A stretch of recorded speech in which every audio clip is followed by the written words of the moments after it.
all of us.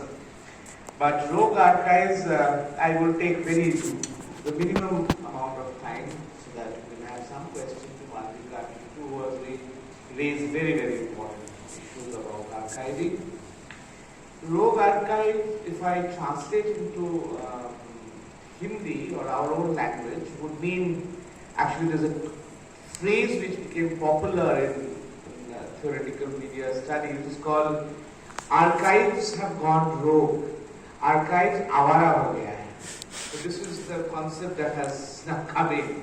So what is this avara archives? if I write it in Hindi this article, it will be say avara archives. That would actually diminish some of the majesty that archives hold for all of us.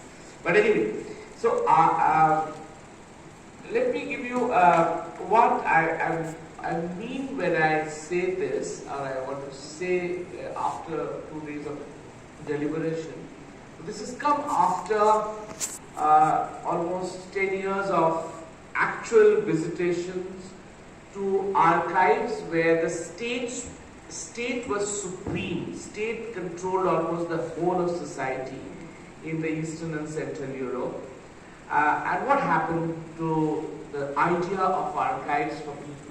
Where the state, because we are archives, we are looking at archives in some way, as Malvika was pointing out, and Derrida and Foucault and others were talking about, particularly Foucault, it is governmentality, the idea of governmentality and apparatus, earlier Althusser and others.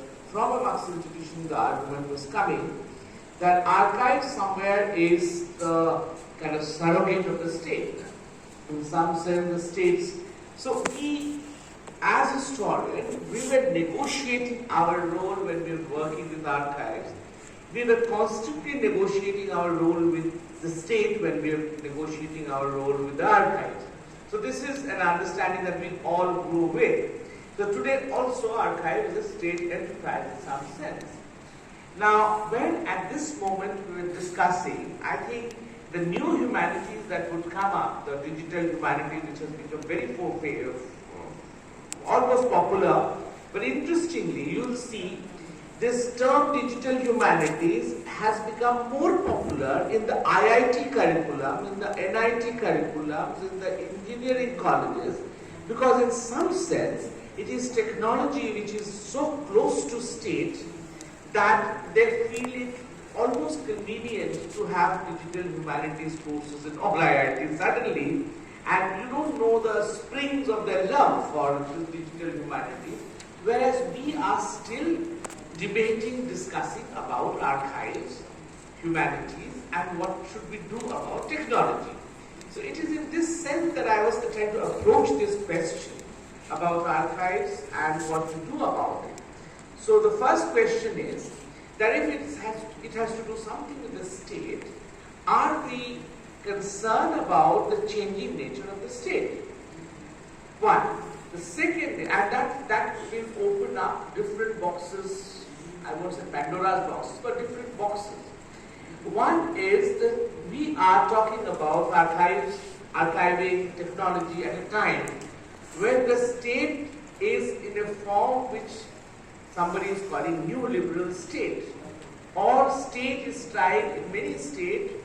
For example, what is happening today in India with the aftermath of Hindenburg and all these things is an explosion of a national bourgeoisie, a kind of a state which is trying to have its own profit within the state and doesn't want to share with the global capitalism. So the global capitalism is coming and attacking it. So this is a kind of situation where state is also in some way either trying to fight this, or it is becoming a liquid kind of form where it is melting itself with the neoliberal formations, where technology come in either aid to the kind of capitalism that is coming from outside and want our state, almost every organ of the state, to merge or melt with that and become kind of fluid. So therefore, if we digitize, we become fluidly part of it. So that is the kind of state which is also there. The other kind of state that we are talking about, called democratic state or whatever kind of state, is also in front of it. All of us trying to cohabit, imagine the state and its archive in terms of a democratic state. But does that exist? So that's the question, that if we somehow understand the nature of state in which these technological formations are happening, then what is our role in that kind of formation? So the two major components in history is capital and labor. So the capital is changing the form of state.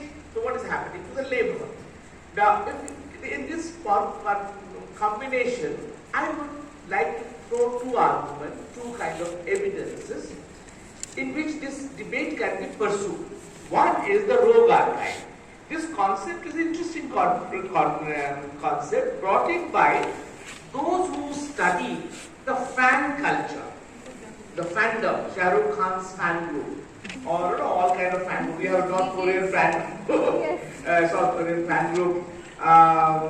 Today we have some Bharat fan group, Rahul Gandhi fan group. So you have across the world, you have this fan culture. Now this fan culture is creating its own cultural memory. You talk to a Bharat or Rahul Gandhi fan, they have a different tale to tell. You have every state, you have some popular leader, and they have their popular. I was seeing in Rajasthan some local leaders have their fan group. So across the world, there are parallel popular digital archives of the fans, and this is what the culture historians are calling rogue archive. That this has, they have come out of the state archives. They have nothing to do with the state. They have their own world. So archives, Avara ho gaya, our archive. So it is in this formation they are saying that what do you do? And so they are retaining cultural memory of a time. But is that cultural memory of that particular time the cultural memory that we are talking about? So that is the question.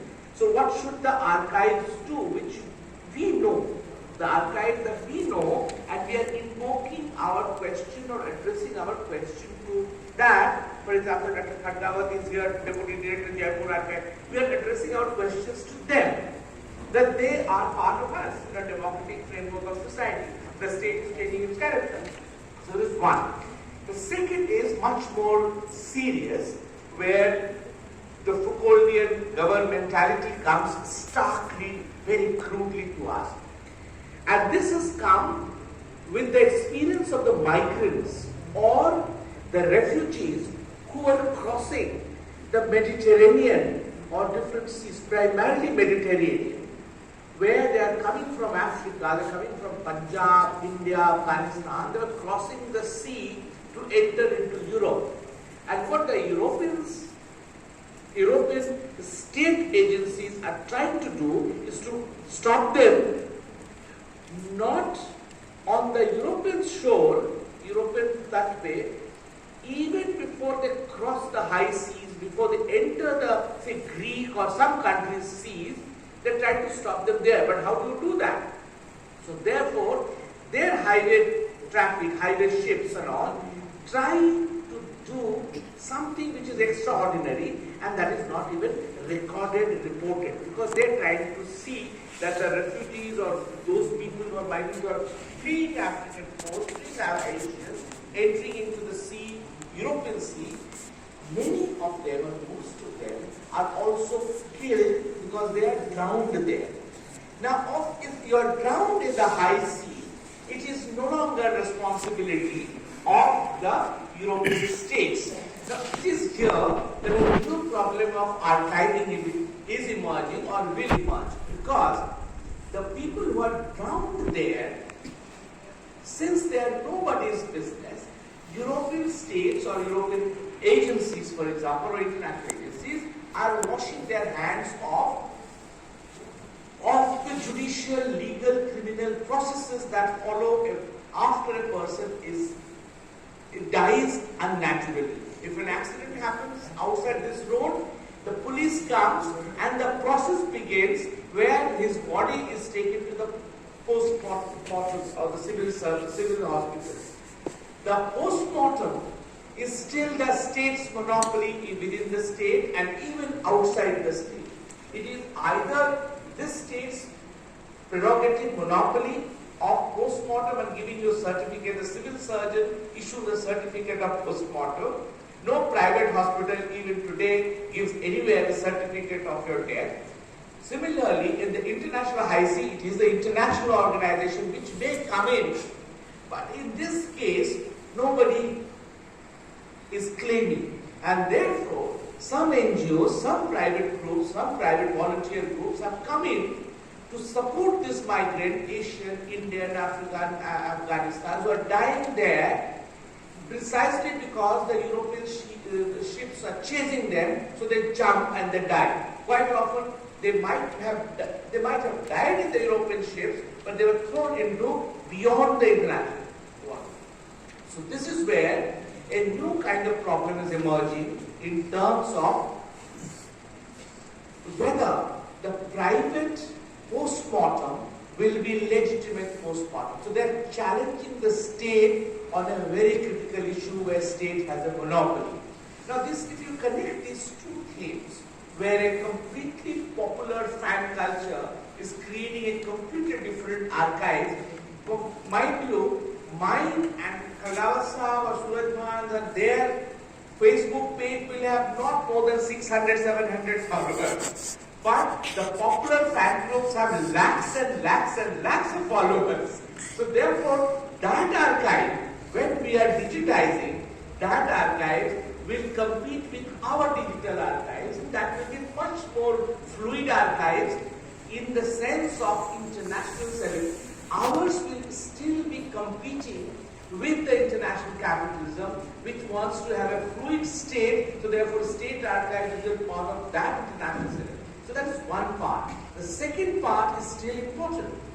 We know how state agencies, even in our lifetime, behaves with a dead body depending on the caste-class combination.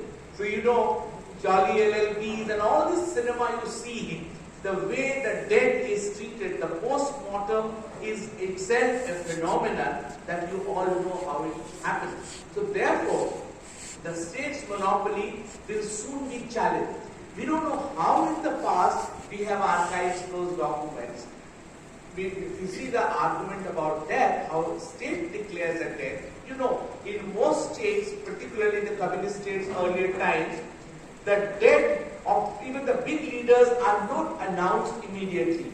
The Stalin's death may have taken a week or month to be announced. Lenin was saying, Mao was saying, we don't even know. Some of the Swamijis here, whose death was never announced for years, that is dead. So there are complications inside, in vested interest.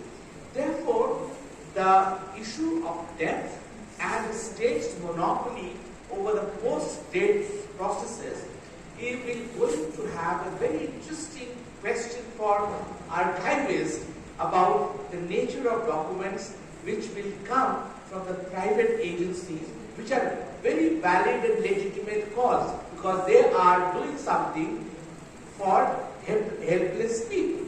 They are investigating the entire death scenario, dead bodies, and bringing to the international bodies that these are caused by the European countries and their agencies. They are valid cause. That valid cause will now compete with the state's claim on monopolies. On the other hand, we have this popular. So therefore, giving these two very disparate examples, I want to come back to my original position and with a small note, which in fact Shivaji and others have pointed out, Malvika particularly was also bringing out. So all these 2 days papers were trying to bring out that we are talking about archives, and in conjunction with the technology that is taking it over. Digitization is technology. And Shivaji was bringing it out, the entire language is different. So if that happens, what will be us? And what will be our relation with that technologically empowered archive? Archive will have its own agency in a state which will change its nature, and we will be subject to a kind of everyday crisis about our identity. Will we be consumer? Will we be scholar? Will we be just data enter? What will be an archivist? What will be a scholar? So all these questions will emerge because these questions are integrated or very clearly part of another relationship about whether state exists, and in contrast to the state or in conjunction to the state, there is something called citizen exists. Because now there is a neoliberal change where the citizens are seem to be looking like subjects in many parts. They are subjects now because the leaders give you benediction rather than state largesses. So it is in this context, therefore, I end by saying that we are talking about archives, cultural memories, state's monopoly over documents, and our future relationships with a very, very empowered, technologically empowered archives. Thank you so much.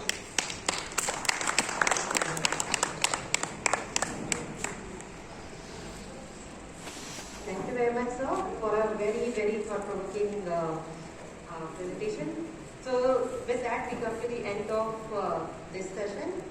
And I must say a very fitting end to this conference with actually questioning the archive, with questioning its nature, with questioning its innocence, its socio-political context, taking it into the realm of cultural production, into people's traditions, and ultimately questioning the future of the archive itself. So with that, I will not take much time. It's already pretty late. And now I open the floor for any questions.